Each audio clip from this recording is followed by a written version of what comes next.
अवधूत चिंतन श्री गुरुदेव दत्त. श्री स्वामी समर्थ. तर नमस्कार स्वामी भक्तांनो, आपलं स्वामी समर्थ महिमा या यूट्यूब चॅनलवरती स्वागत आहे.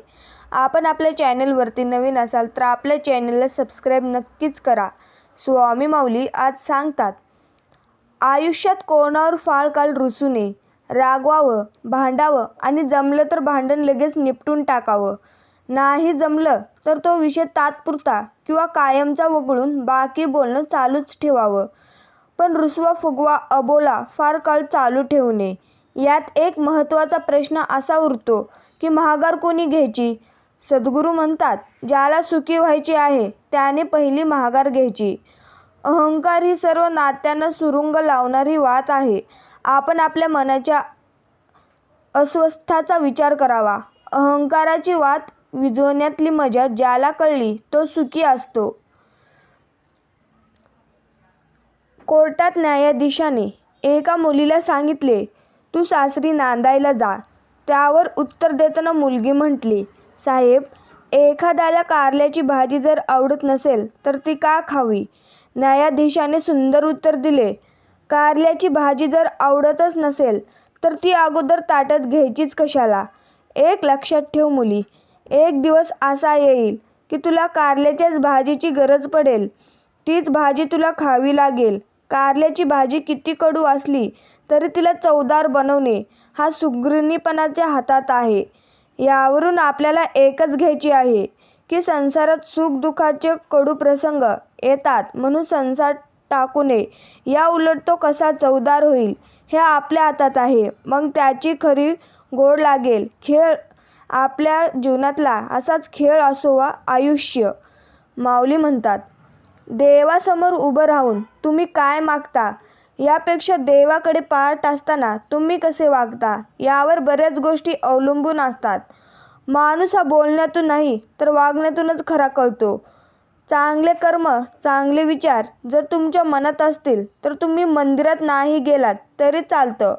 पण तुमच्या हृदयातल्या मंदिरात जर अंधार असेल तर तुम्ही जगाच्या कुठल्याही मंदिरात कितीही दिवे लावलेत तरी त्याचा काहीच उपयोग होणार नाही. एक गोष्ट नेहमी तुम्ही लक्षात ठेवावी, आयुष्यात आपण किती खरे आणि किती खोटे आहोत हे फक्त दोघांनाच माहिती असतं. एक आपला परमात्मा आणि दुसरा म्हणजे आपला अंतरात्मा. त्यामुळे आपल्यातील दोन्ही गोष्टी कधीच संपू देऊ नका. एक मनाचं बालपण आणि दुसरं अंतःकरणाचं देवपण. ही संपलं की माणूसच संपला. पंगतीमध्ये मीठ वाढणारा पुन्हा मीठ वाढायला येत नाही. तसेच आयुष्यात काही लोक असेच मिठासारखे असतात. प्रत्यक्षात त्यांच्या असण्याने कदाचित काही फरक पडणार नाही, पण त्यांच्या नसण्याने खूप फरक पडतो. त्यामुळे तुम्हाला तुमच्यासाठी महत्त्वाच्या वाटणाऱ्या लोकांना जपा, कारण आयुष्याच्या पंक्तीमध्ये ते कदाचित पुन्हा येणार नाहीत. स्वामी भक्तांनो, खरं सांगायचं झालं तर माणूस तोंडाने एका सेकंदात माफ करून टाकतो, पण हृदयातून माफ करायला काळ संपतो, वेळ संपतो आणि वयही संपते तरी जमत नाही. त्यामुळे माफी मागावी लागेल अशी तुम्ही चूकच करू नका, कारण सॉरी बोलल्याने सगळ्याच चुका माफ होतील असं नसतात. जर तुमचा स्वामी माऊलींवर विश्वास असेल आणि व्हिडिओ आवडला असेल तर कमेंटद्वारे नक्कीच कळवा. माऊली तुझ्या भविष्यात एक अशी गोष्ट घडणार आहे सांगता. जर तुझं भविष्य सरळ जायचं असेल तर स्वामी माऊलींचं नक्कीच ऐक. लहानपणी रिकाम्या जागा भरा हा प्रश्न खूप सोपा वाटायचा. मोठेपणी हा प्रश्न खूप अवघड होत जातो, कारण आयुष्यातल्या काही रिकाम्या झालेल्या जागा रिकाम्याच राहतात, त्या पुन्हा भरता येत नाहीत.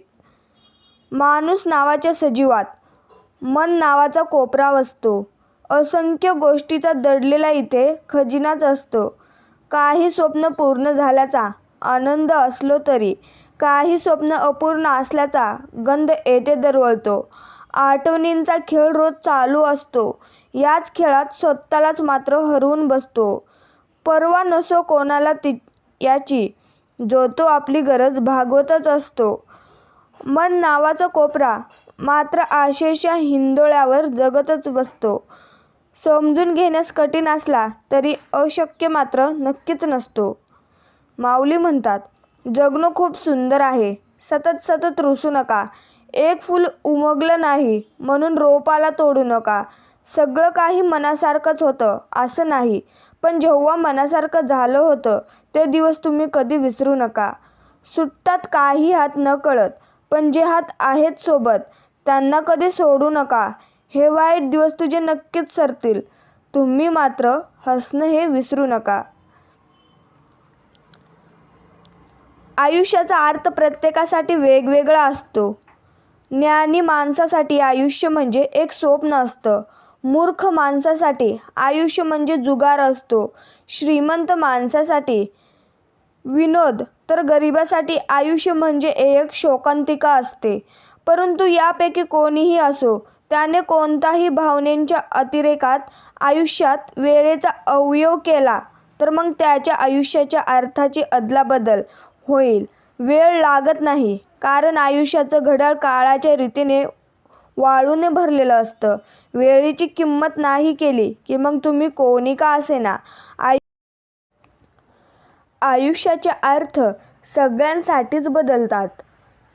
सत्य ही एक अशी श्रीमंती आहे की जी एकदाच खर्च करून त्याचा आयुष्यभर आनंद उपभोगता येतो.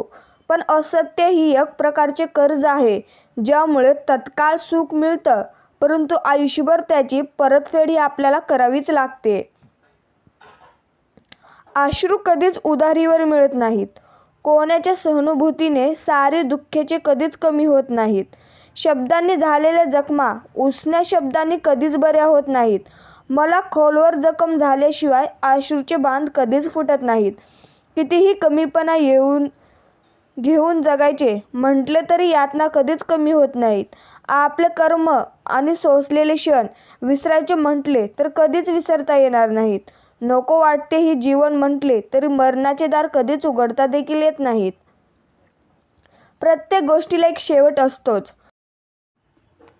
आपल्याला आवडो किंवा न आवडो, सुरू होताच तिचा अंतही ठरलेला असतो. पण हे लक्षात घ्यायला इतका वेळ का लागतो? प्रत्येक प्रवासाची सुरुवात पाठीवर एक ओझ्याचं गाठोडं घेऊन होतो. एक नवा शोध, नवी माणसं, नवी नाती, गुंत्यात न गुंता निर्लेप राहून शेवट गोड करण्याची अटल धडपड. पण हे न गुंतणं साधत मात्र नाही. प्रत्येक वेळीची तोच ओढाताण आणि शेवट जवळ यायला लागल्यावर पाठीवर जास्तीत जास्त जाणवायला लागणारं कसलं तरी अनामिक ओझं मीच अवघड करून घेतो. माझ्या प्रवासाचा रस्ता खाचखळगे काट्याकुट्यांचा रस्ता ओढून आपण घेतो स्वतःवर बहुतेक, कारण माझ्याबरोबरच्या सहप्रवाशांना इतका त्रास होतोय असं जाणवतं का नाही? त्याच्यासाठी का सोपं असतं हे न गुंतणं? कसं जमतं त्यांना असं कमळावरचं थेंब होण्या इतकं मोकळं राहणं? मला शिकवायचं हे असं पाण्यात राहून. जीवनात आपल्याजवळ कितीही अमाप संपत्ती आली असेल, पण तिचा पूर्णपणे उपभोग घेण्यासाठी आपली मानसिक स्थिती चांगली नसेल तर तिचा काहीच उपयोग नाही. ज्याप्रमाणे घरात कितीही वेगवेगळ्या प्रकारचे सेट असू द्या, जसे की sofa set, dinner set, dining set, T V set, music set, makeup set वगैरे वगैरे, पण माइंड सेट नसेल तर त्या बाकी सर्व सेटचा उपयोग शून्यच असतो. म्हणून प्रत्येक क्षण समजून उमजून तुम्ही जगा.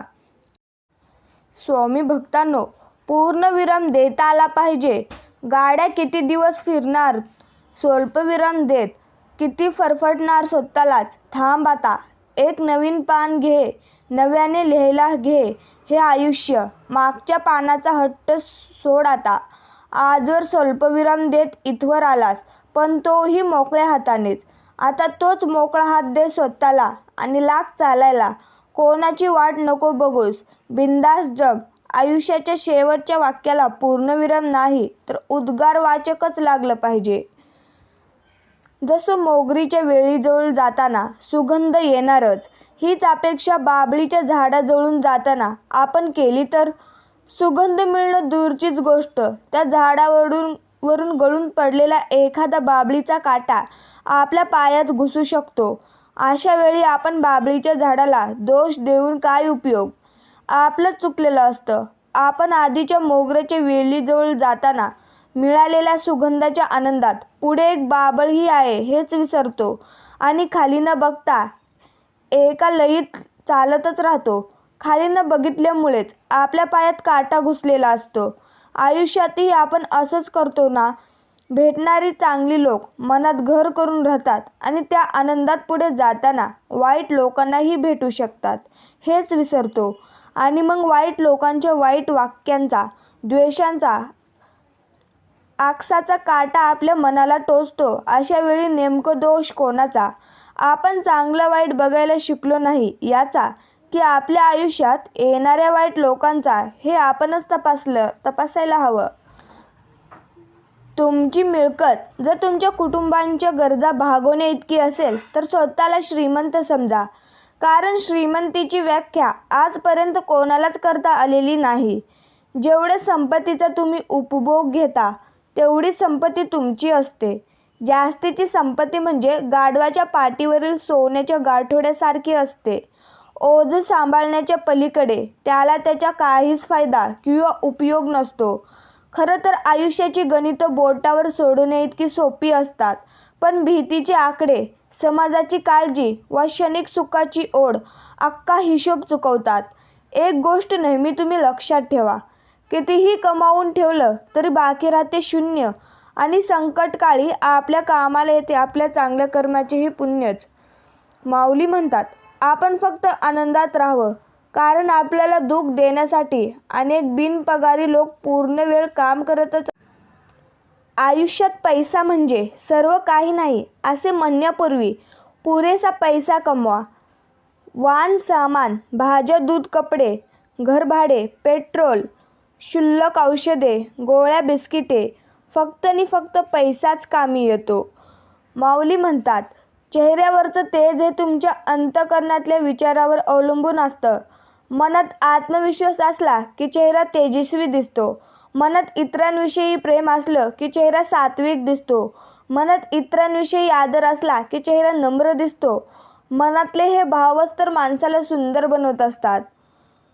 चूक झाली की साथ सोडणारे बरेच असतात, पण चूक का झाली आणि ती कशी सुधारायची हे सांगणारे फार कमी असतात. समोरच्या व्यक्तीशी नेहमी चांगले वागा. ती व्यक्ती चांगली आहे म्हणून नव्हे, तर तुम्ही चांगले आहात म्हणून वागा. स्वामी भक्तांनो, आयुष्याच्या वाटेवर मी चुकत असताना, चालता चालता पडताना सांभाळून घेतले स्वामींनी. गच्च दडलेल्या गर्दीत मी हरवताना, एकटं पडताना सांभाळून घेतले स्वामींनीच. दुःखाचा डोंगर माझ्यावर कोसळताना, मी कोलमडताना सांभाळून घेतले स्वामींनीच. दुःख लपवण्यासाठी खोटं खोटं हसताना, नंतर खूप रडताना देखील सांभाळून घेतले स्वामींनीच. असा कोणता क्षण आहे की त्यांनी मला सांभाळले नाही? अक्कलकोट दूर असू शकते, पण अक्कलकोटाचे स्वामी नाही. स्वामी भक्तांनो, निष्ठून चालले काही हातास लागण्याआधी तरी मना नको निष्कारण लागू चिंतेच्या नादी. आयुष्य एखाद्याची संपत्ती चटकन डोळ्यात भरते, पण त्यामागचे कष्ट, त्याग आपल्याला दिसत नाहीत.